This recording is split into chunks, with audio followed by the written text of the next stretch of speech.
Hi friends, in this video, we will try to solve if it is a x power 4 equal to 64, then what is going to be the value of x?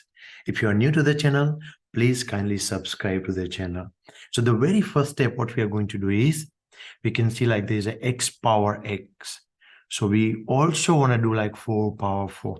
So what I'll do is, I'll put down my x power 4. Whatever was present on the left hand side, I will do the power 4 to the whole thing. But again, I can't be resist, isn't it? If I'm doing power 4 on left hand side, I have to do power 4 on the right hand side as well. So I'll do like 64 power 4 on the right hand side as well. So left hand side, right hand side, I have taken power 4.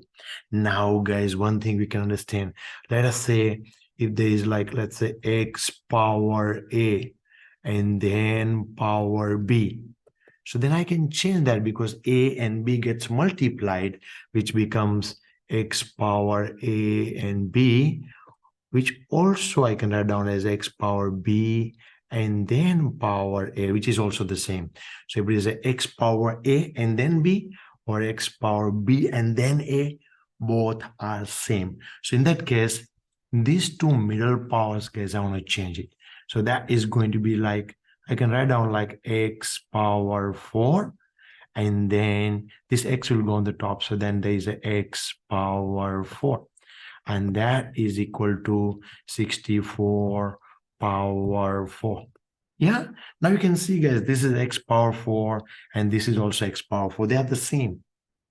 I'll try to see like, can I get something like that on my right hand side as well?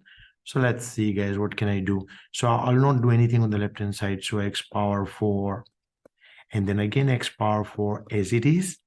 But the right hand side, that 64, can I write down that as 8 square? Because 8 times 8 is 64, isn't it? Yeah. Left hand side, no change.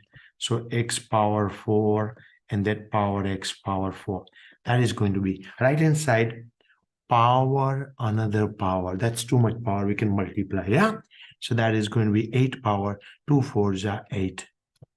Oh, look at this, guys. Now that's amazing, isn't it? X power 4, power x power 4. That is 8 power 8. So you can see like we can compare this x power 4 with this 8, this x power 4 with this 8. Yeah. So that's giving us a beautiful result, which is x power 4 equal to 8. Is it making good sense, guys? Yeah. Now, this is power 4. So because power 4, if I want to get my x, I got to take the fourth root. So I got to take the fourth root of 8. But you got to be careful, guys. Let us say if I'm taking x squared, let us say equal to 16. And if I find out x, so x is the square root of 16 equal to 4. But that's not like 100% correct. I got to consider plus and minus. So whenever I'm taking square root, I got to take plus and minus like the same. If I'm taking fourth root, sixth root, any even root, guys, I got to consider plus and minus. So my answer is going to be x equal to plus and minus fourth root of 8. That is the solution of this question, guys. Thank you very much for watching and see you in the next video. Bye.